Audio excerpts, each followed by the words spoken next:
Thank you very much. Let's start out with the first tune. I always have to do music when I come here, you know, it sort of grounds me, not sort of, grounds me. But you always get morning voice from me, so I hope that's okay.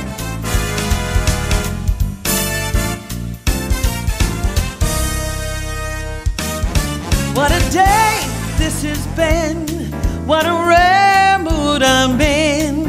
It's almost like being in love. Do you know it? You can sing it. There's a smile on my face for the whole human race, and it's almost like being in love. Well, the music of life seems to be like a bell that is ringing for me, and the way that I feel when I hear that bell peal, I swear I'm falling. I believe that I am falling. Well, it's almost like being in love. So nice of me to bring my big band with me this morning, don't you think? We could all dance this a little bit, right? Oh, good old pierogi. Woo! Move some energy, right? It's not laughing, but it's clapping.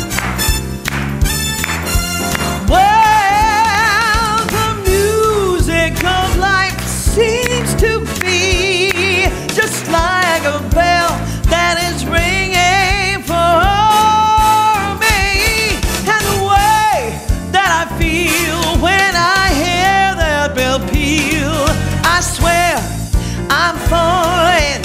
I believe that I am falling. Well, it's almost like being in love.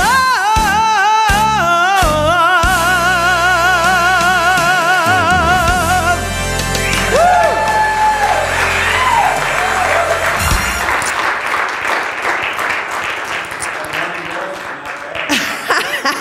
At the dining room table at my, I was babysitting my granddaughters for 4 days. They are 2 and 5.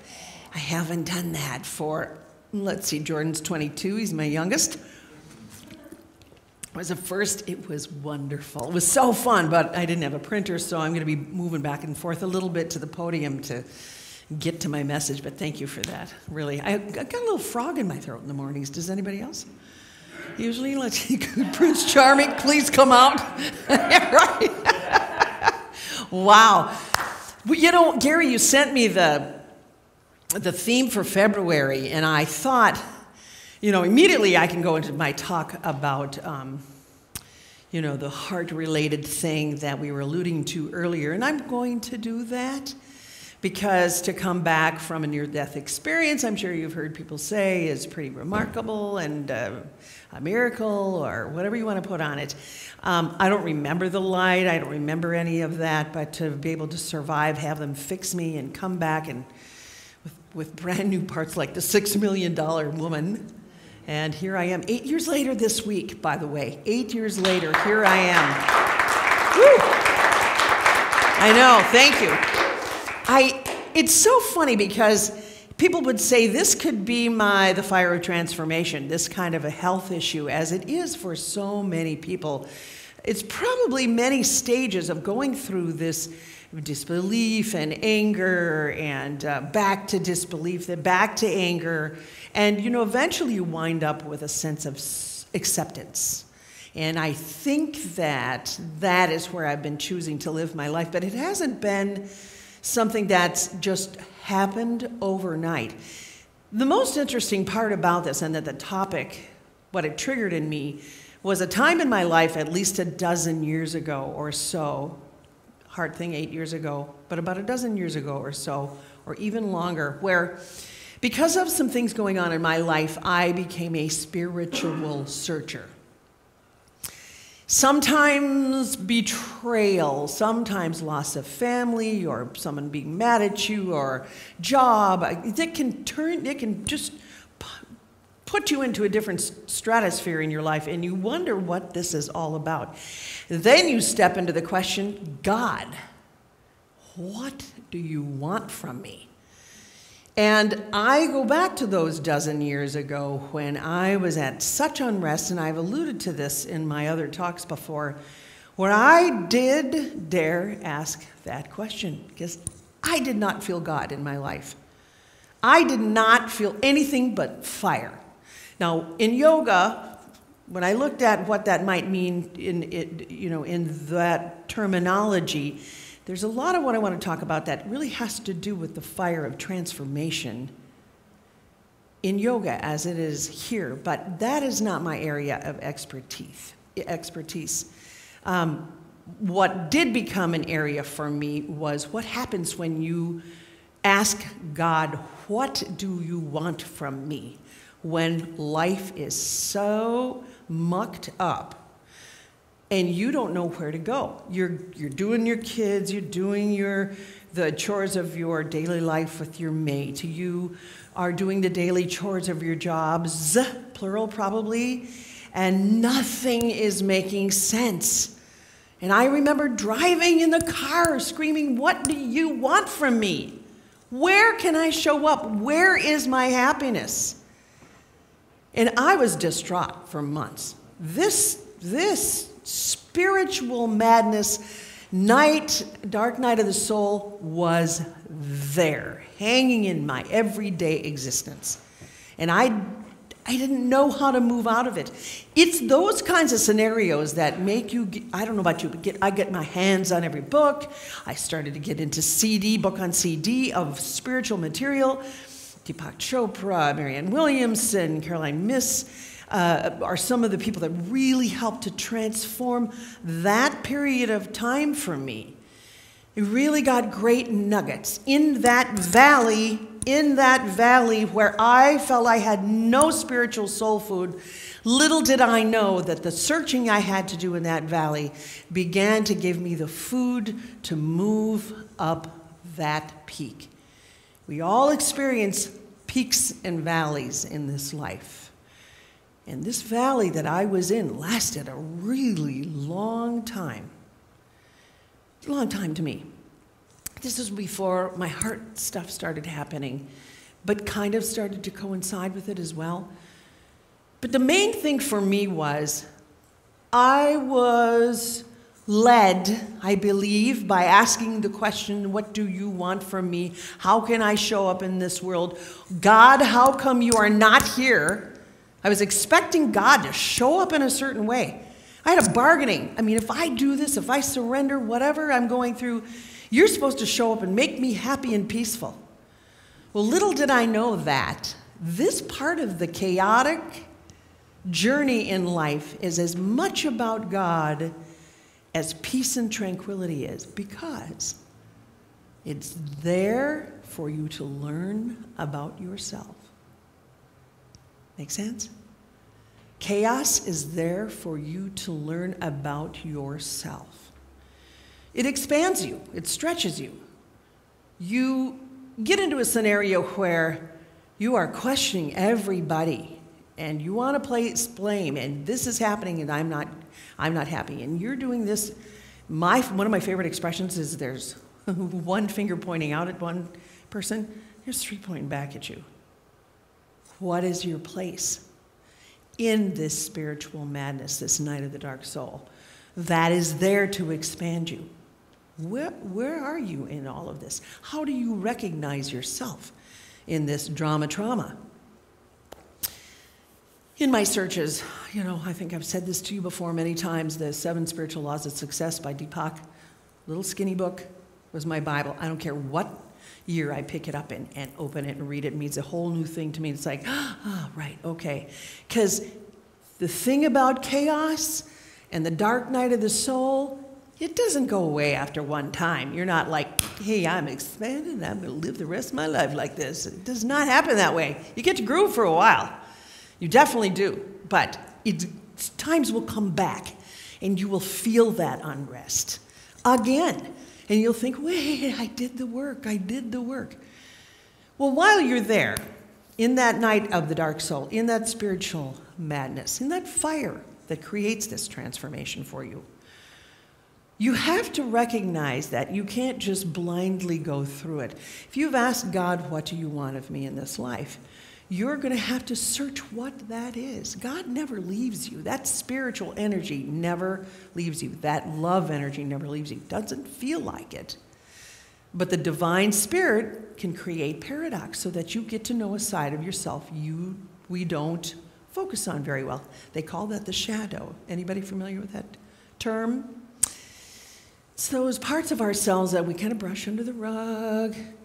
Don't lie, don't do this. Oh, but I did lie, but let's put it under there.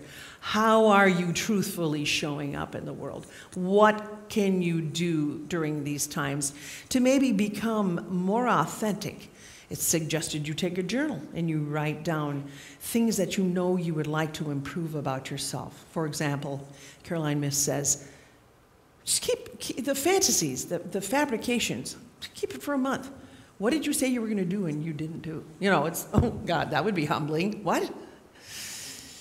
But you learn a lot about yourself when you go through something like this. And you really wonder, when am I going to see this peace and tranquility? If I become spiritual, when am I going to have the powers of psychic abilities or healing or, you wonder, you become into this trade-off with God. Get me out of this and I'll do. You can't do that. You have to sit there and learn what you can to expand your soul. I know for me, getting my hands on the CD, the book on CD called Spiritual Madness, helped me immensely. So much so that I re-downloaded it and listened to it in preparation for today. Because I needed something to make sense of this crazy feeling I was having. And I was crazy, and I was sad, and I was depressed. And what they say about that question, about wanting to align yourself more with spirit, is that what you do is you begin a separation process, not with God, but a separation process with maybe what you've been experiencing in the material world. It doesn't mean you stop living it, but you're not finding the same value in it. Does that make sense? So you look towards this ladder of a conflict, let's say, because this isn't making sense, but that isn't feeling like it's making sense. And you begin to get these jewels of wisdom, and they can come over a period of time. You have this aspect of separating, and you will do work in this time of separation. You will do it because you don't want, your internal messages are just not what they were, and you're not happy, and you're filled with questions. Can I just ask, anybody ever gone through an experience like this where you've questioned? Okay, me too. I had a great job. Oh, I had such a great job. And my intuition was telling me, get out. And I'm going, oh, no, I'm not going to get out because I might not stay in my marriage. I didn't leave. When your intuition talks to you, listen. Hard to make that move. It really is hard to make that move. That trust in God, that belief in God helps you make that move. Well, I didn't. I got let go 6 months later. Interesting. They say that if your intuition is talking to you and you don't listen, the universe will create it. Remember that line. I remembered that line from listening to yet again another book series by Caroline Myss.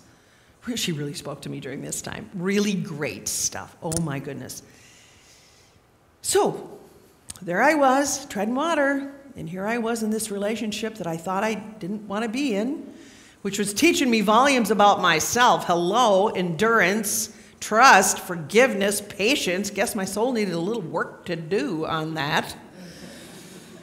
You did this, but who am I? Oh, I guess I need patience and endurance and forgiveness, and oh my goodness. You know, they say the 40s, that age of the 40s, that's when it was for me. I don't know about, I didn't go buy a red sports car. I didn't, It just is a time of whee, and nothing is that way anymore in your life, and now where are you? But I dared ask the question, God, what do you want? Use me. Started in my 30s. There were some family things that had happened that made me really question questioned my purpose. I thought my purpose was down. My purpose needed a little growing. It really did. And these fires of transformation for me lasted a long time, about a decade. I questioned if I was in the right place at the right time. Was I living the life I was supposed to be living? And I tried changing my life up a little bit, but I kept coming back to ground zero, my own ground zero. And what I did with each time that there was some type of separation, other life happened around it as well, expanding me so that when I came back into the center of my own universe, my divinity, my relationship with God, I was a more expanded individual. It taught me patience. It taught me forgiveness. So therefore, I was able to bring those tools into my spiritual madness, into my dark night of the soul, and hopefully bring that into whoever's life my life was touching at that time. And when that happens and you are in these valleys and you get this spiritual soul food, this cool stuff, these books, these CDs, what you might hear in meditation, for example, your practices, whatever you get from your particular searching, that expands you to be yet the best that you can be. It's so personal to you. But the ultimate goal is, how can I be closer to God? Years and years and years and years ago, people who wanted to be closer to God would go into the monastery, or they would actually seek out something where they would be able to be closer to God and lose those layers of themselves, but their material things were relatively taken care of for them. Today, we live the divine paradox in that we still want to learn, we want to lose the layers of ourselves to get closer to God while we're still living our lives. Don't really want to change the job, it's not necessary. Don't want to really change the relationship. I mean, if you're happy and you've done some homework in there, but the thing is that you live that divine paradox, and that's what the ultimate seeker today lives with. The contemporary mystics, the way that Carolyn says, have to live that divine paradox. You have to live with wanting to know what God has planned for you, what Spirit has planned for you in your day and in your daily life. And you just allow how you're going to show up to come to you through that inner guidance. Yet, you are living your life. That expression in the Bible called "in it, but not of it." You know that expression? Have you heard that one before? Essentially, oh, that's a good one. I love that one. You can be in it and not of it. It's like, it's kind of like subbing somewhere instead of working there full time. Doesn't mean you're not going to do a really good job. You just don't have to do the grind. But, that's sort of my dialogue, is that I can be in it, not of it. But that means that when I show up, because I've chosen to walk, hopefully, with the grace that I think I've earned through not only my personal tragedies, but my health scares, that who I am today can show up and ask God, okay, what are we doing today? And I don't always ask God. Sometimes I'm downright flip when I think about it. I don't spend enough time on myself going, okay, have I journaled? Have I meditated? What have I done today to really keep that connection honed? What I do is stay open until I know the next right place for me to go, and help with wisdom, healing, words of kindness, singing, being there, holding the space. Excuse me, see? That I know that without a doubt, God is present in my life. Spirit is communicating with me all the time. But I don't have to get the AM receiver tuned in so that I can get the squelch down to a minimum so I can hear it. I have to trust. Trust is one of the biggest things that comes on the other side of a spiritual madness experience. Faith is another. Patience is another. We could go further. Unconditional love, is there such a thing? Forgiveness, definitely. definitely. But being open to this reality that you have worked so hard to create in that moment of the fire of transformation, in the dark night of the soul, getting more used to your shadow self. That there's a great book I keep mentioning from Debbie Ford called The Dark Side of the Light Chasers. We're light chasers. We're people who want to be enlightened, okay? When you choose that path of wanting to become more enlightened, you might feel some, I'll use the word obstinance, I can't think of a better word right now, from family, from friends. Oh, what are you doing? What are you doing? You're not going with the pack. You're not going with the pack. I remember Wayne Dyer walking around like this. Everybody wants you to go to the right. Everybody wants you to go to the right. Eventually, no, you're going like, oh, look what's over here on the left. And they might want to draw you back in. It's having the courage to step up for yourself with what you know you want to go learn. And that doesn't mean you're going to leave the teachings of that tribal unit, but you are going to expand yourself more. That's kind of what this is all about. You get your spiritual soul food by having these times of spiritual unbalance. And it can start with, God, what do you want from me in this life? And you know, the truth is, a lot of you probably already know what it is you like to do in this life. Part of one of my talks is about living your gift, and on the other side of open heart surgery, and them saving my life, getting diagnosed properly, and 99% of people don't make it through this surgery. It's the aorta that decided it was going to burst. It's an aneurysm that's connected to your heart and feeds your entire body. And for me, I was lucky. Everybody was in the right place at the right time, and I apparently was not supposed to go. But you realize that I have a purpose. I could probably stayed on the other side, but I came back, and the rewards have been unbelievable. You know what happened for me in particular? Going into this, I still had moments with some friends of betrayal that were just killing me. Really, seriously. I had such anguish about some people in my life that was prompted by part of this dark night of the soul. And when I came to learning more about my heart irregularities, what it means that I was going to have to get an aortic valve. No, I don't want one. I'm a big, powerful singer. Do not open my chest and give me an aortic valve. Well, little did I know that God had another plan, that the Spirit decided, oh, no, you're going to go down on February 12th, and this is going to happen. The right people were put in my path. When I came to the other side of it a year and a half later, through the work I had to do to get better, to learn how to sing again, when I woke up out of that, my anguish was gone. I know that I visited somewhere else because you are not alive when they're working on you. I didn't say you missed a spot, So I was definitely communing. When I came back, I was so much more peaceful. And I knew to tell myself I would be better every day because of my studies. Tell your body things. Tell your body things.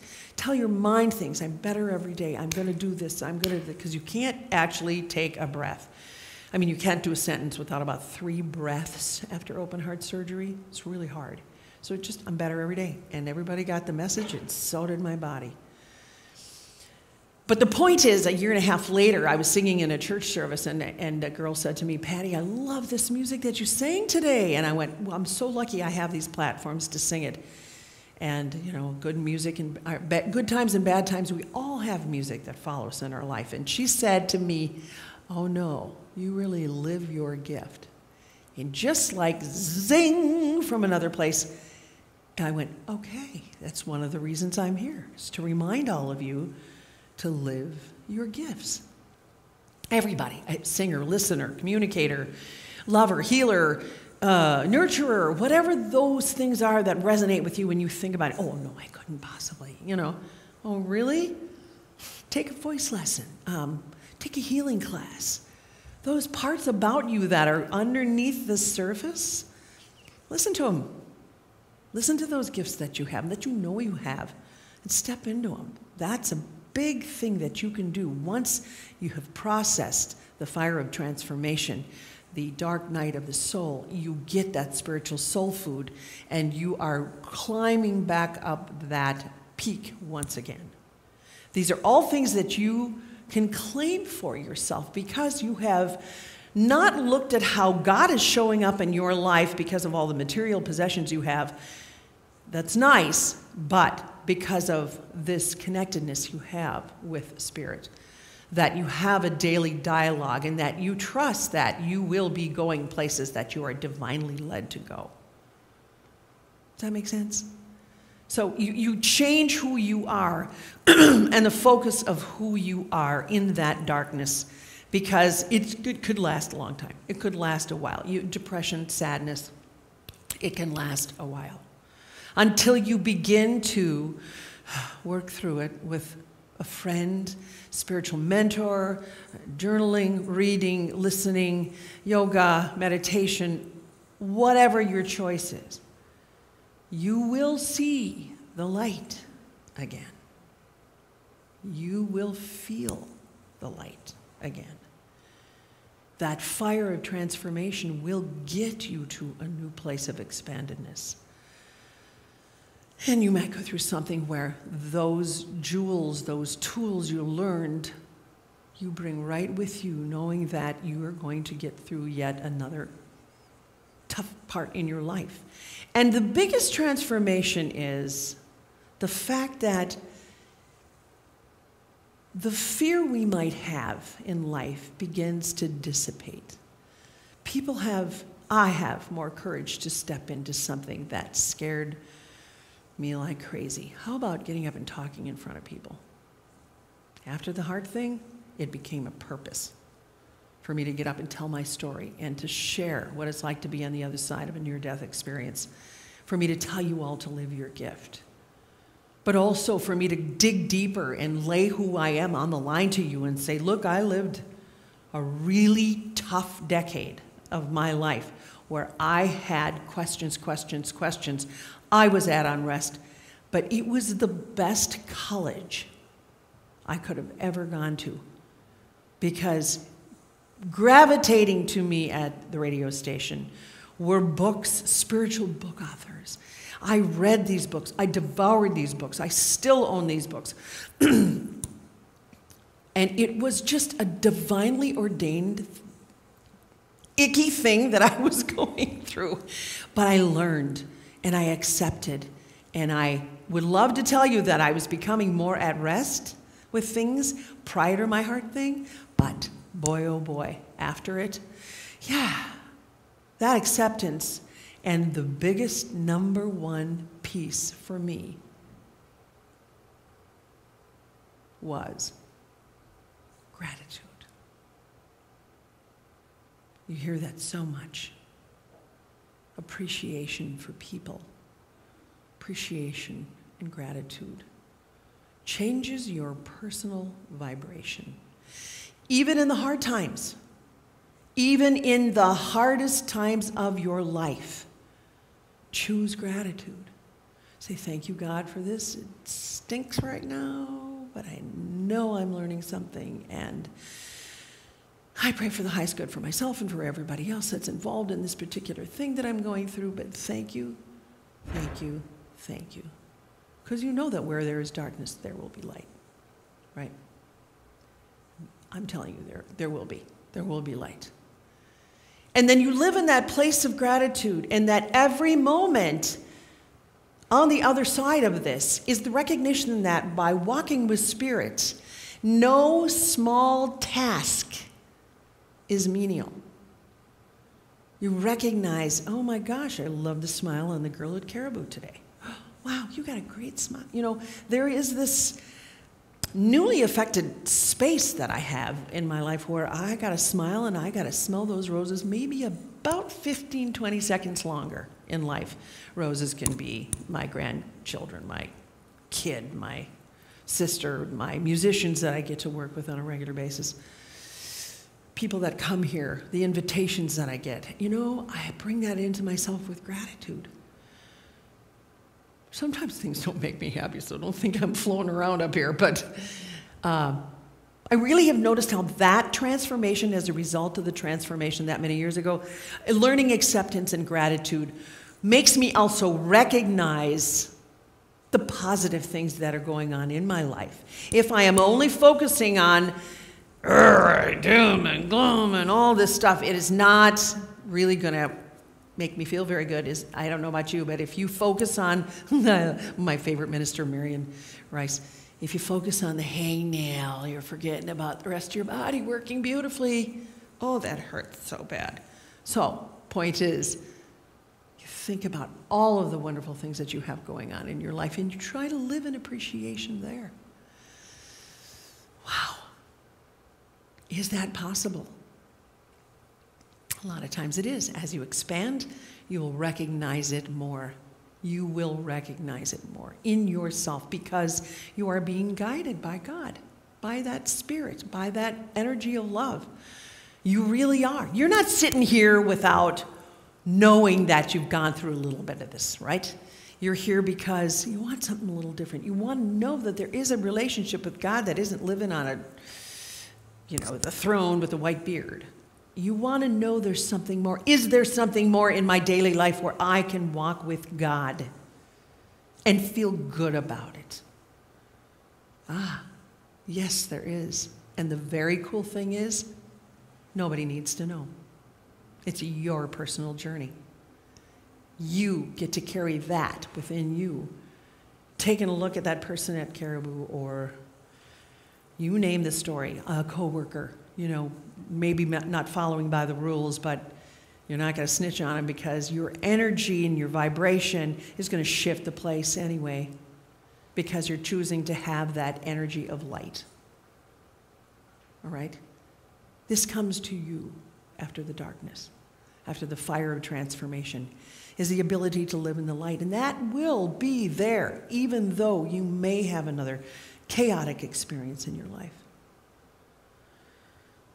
It will be there because you asked to God one day, what do you want from me? And one of your highest moments of fear, separation, and depression. Might not be a depressive type, but they happen to you. They happen to the best of us. They really do. But I will say that with everything that I have gone through, at 60 years old now, I've raised all my children. I cared for my mother in her last years. I have worked through my personal junk. And I am free. I am at a place where I can go and do what I love to do. Go sing, go speak, go do whatever I want to do. And I feel so empowered. All the work pays off, is what I'm trying to say. All of this work pays off. Don't be afraid of it. Step in the middle of it and know that Spirit will always be with you. Even though you're looking for peace, you might be feeling that chaos. That is still divinely ordered because you are expanding your soul. Your soulmate might be the person in your life that expands your soul because, doggone it, I need to learn patience and forgiveness from this person. Oh, my goodness. Or acceptance. It's really interesting how people show up in your life for you to learn about you. So, in those times of the dark night of the soul, of spiritual madness, know that there will be a transformation. That all of that fire will transform you into something that even carries more light. What does fire do? Bring light. Brings it to anything. And you will have that divinity and that communication with God. Invite it. Invite it. You may live there already. You might have gone through your dark night of the soul, and you might get up every day and go, surprise me, let's go. And you might just, with a peacefulness, enter into your day and just stop a little longer. Time kind of doesn't really work for you when you're kind of, hey, how are you? I can kind of lose track of time a little bit. Because I want to linger a little bit longer. I want to see what that feels like to exchange spiritual energy with people. I want to know what that's like. And I want to know and trust that I am being led. Last year, my sister begged me, come out to Palm Springs, come on, you'll just, So I went with my brother, and I was like, no, I don't want to do that. And sure enough, I went out there. And I was led out there. I'll tell you why. I had a lovely time with my sister and brother out there. Then I went up to Los Angeles, where my husband met me and his aunt, who just turned 70 with full-fledged Alzheimer's. We got to visit her. I got to sing for her and do a little concert. I got to visit a friend who suddenly landed in the hospital with pneumonia and sepsis. I got to go up to have one last conversation with my 90-year-old uncle, whose party I couldn't go to, but stand in front of him and sing, "Time after time, I tell myself that I'm so lucky to be loving you, so lucky to be the one you run to see in the evening when your day is through, and I only know what I know, and the passing years will show you have made my life so young, so new. But time after time, I will tell myself that I'm so lucky to be loving you. He was sitting in a chair by the fireplace of his daughter's house. I sang it a cappella just like I did for you. He died the next month. I walked back to Los Angeles. 2 days later, my friend passed away, and I was there with his family. And I didn't ask to do those things. They happened. I was led. And to me, I recognize that sometimes I don't have to ask. The cards align, the stars align, and I'm sent. Does anybody ever have that experience where you just know after the fact, it's like, oh, I was so sent to be there? Does that ever happen to you? Yeah, I mean, you can't explain it going into it. You have an intention and a desire to go there, but all of a sudden, everything aligns, and my sister was bugging me to get out there. Oh, thank God she was, because it was so cool. That's walk with Spirit. That's walking with Spirit. It does come. If you're in that night of the dark soul, don't worry. It'll come. It might come again. But living in the light is where we're all looking for. And that's why we're sitting in this community right now, because we want to learn more about how to live in the light. I believe that you already live there. You are a child of the most unbelievable love that you can possibly feel. And when you feel it, you are expanded. And you trust that that divine voice is going to be leading you to your next experience. I guess that's the way I want to say it. So with that in mind, I'm flipping it around a little bit. Let's go to the next. We'll just do a little meditation, a quick meditation here, probably not as long as that tune is. I have to log back in. I talk so long. And we will get centered, please.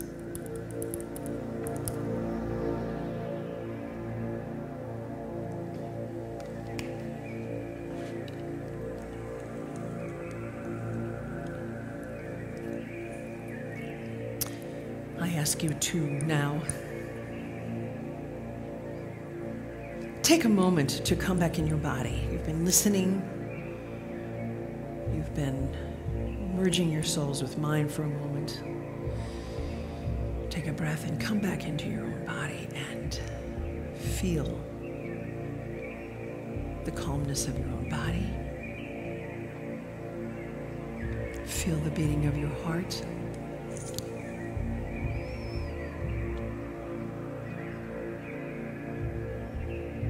It's always nice to feel that chair underneath you, holding the space for you, with your feet on the floor, knowing that you are fully supported.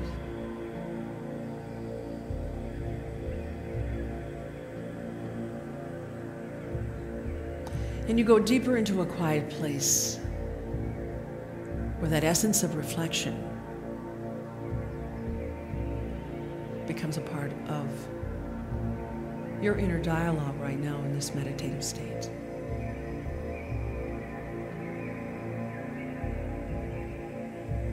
We've been talking about fire transformation.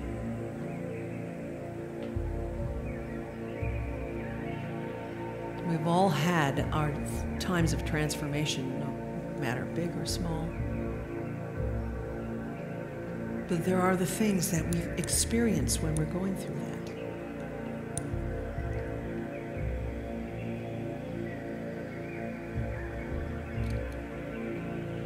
This meditation is named Letting Go.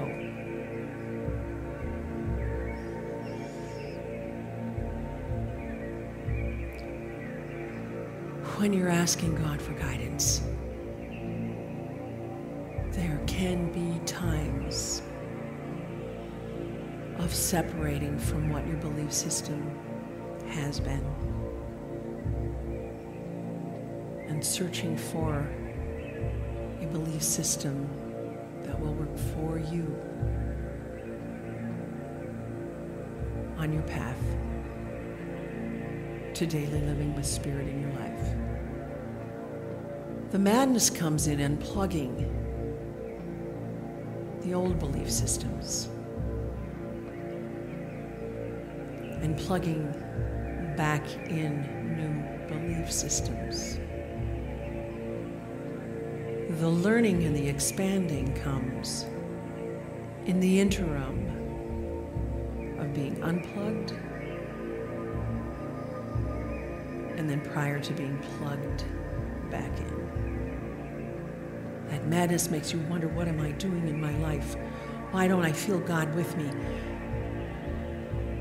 Why can't I feel that essence of love that I know is there? I've been told it. I've been told it 1,000 times. Why don't I feel this right now?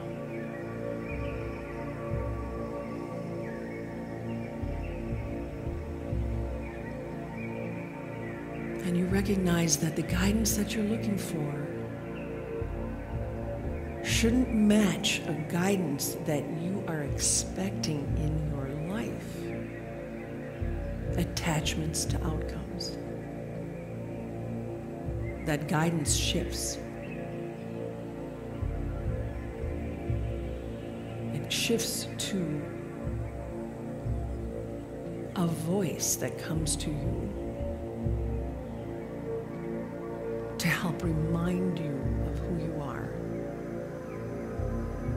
and what you should do in this life.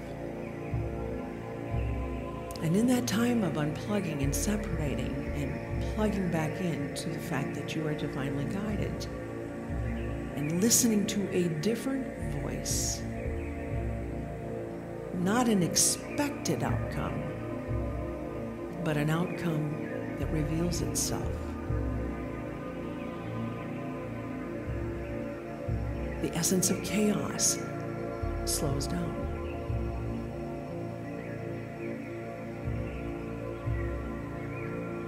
That movement is constantly there. But when we are experiencing the transformation, there is often that feeling that you don't want to go with that movement. And I say right now, take a breath and recognize that the movement is something you should accept and go along with. Go with the movement, this new walk in the path of the light.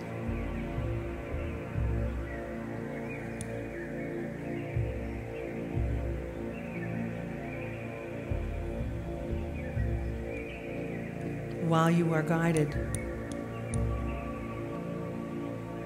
your eyes will become clearer. Your heart will feel lighter. your spirit will vibrate at a higher level. And you feel it, you experience it, and you are grateful. This light and this newfound light through the work is the light of the expanded soul. This light will touch more people than you can even imagine.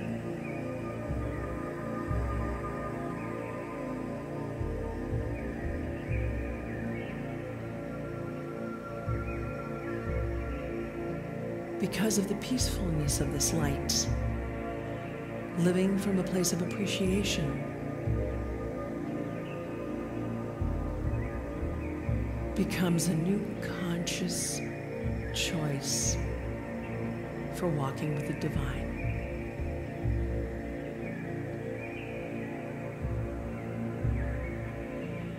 This may take some time to get to this point, but you will know it. You will feel it. You will see it.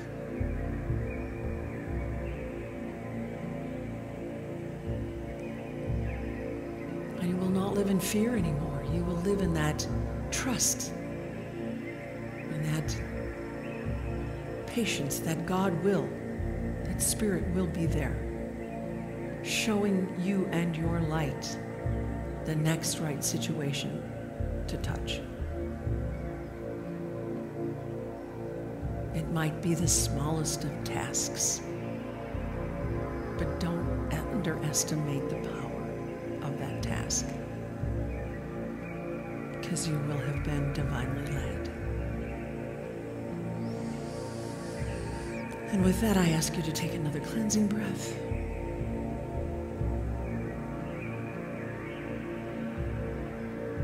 Feel that vibration of enlightened heart chakra.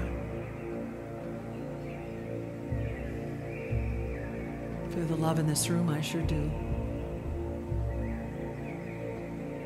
Slowly but surely come back into your body,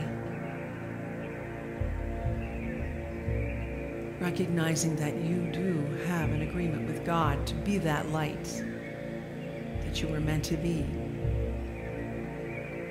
and that you too are to live your gifts to the best of your ability.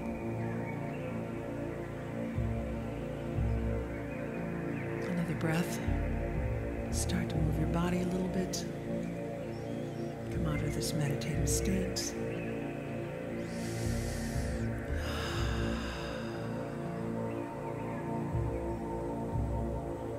Three. You can hear the sounds around you now. Two. You can open your eyes. And one, be fully present back in our room. Blessed be. All right, I'm ready for song 3. I'll sing, you just be. Is it okay if I take it just a couple minutes later? Is that all right? I got into a zone. Thank God I didn't go any further than here. I had no idea I was standing that close to the step. Okay, turn it up again, yeah.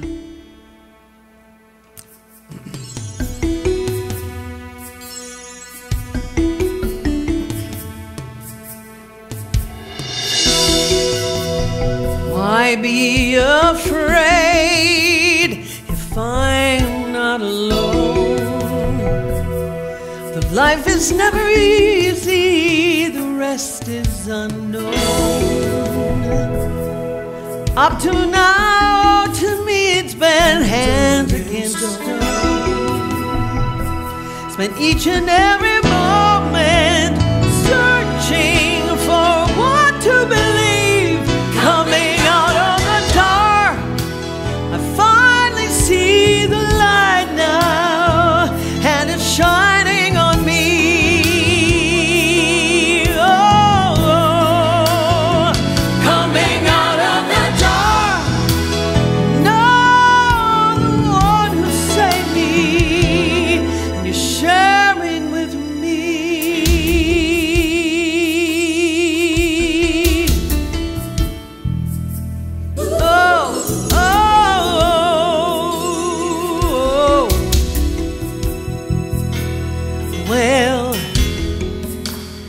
starting again is part of the plan. And I'll be so much stronger now, holding your hand. Step by step I'll make it through, I know I can. It may not make it easier, but I have felt you near all the way. Coming out of the dark, I finally feel the light now, and it's shining on me. Oh, oh, oh. Coming out of the dark, I know the love that saved me. Sharing with me, yeah. Oh, stand on the rock, yeah. Hey, together forever. Ain't nobody stop and watch me, yeah. Forever, stand on the rock of your love. It's all we need. Coming out of the dark, I finally feel the light now, and it's shining on me. Oh, coming out of the dark, know the love that saved me, and you're sharing with me. Hey, hey, see the light, yeah. I'm coming out of the dark, yeah, yeah. Oh, I finally feel the light, yeah. It's shining. I'm coming out of the dark, oh, yeah, and it's shining on me.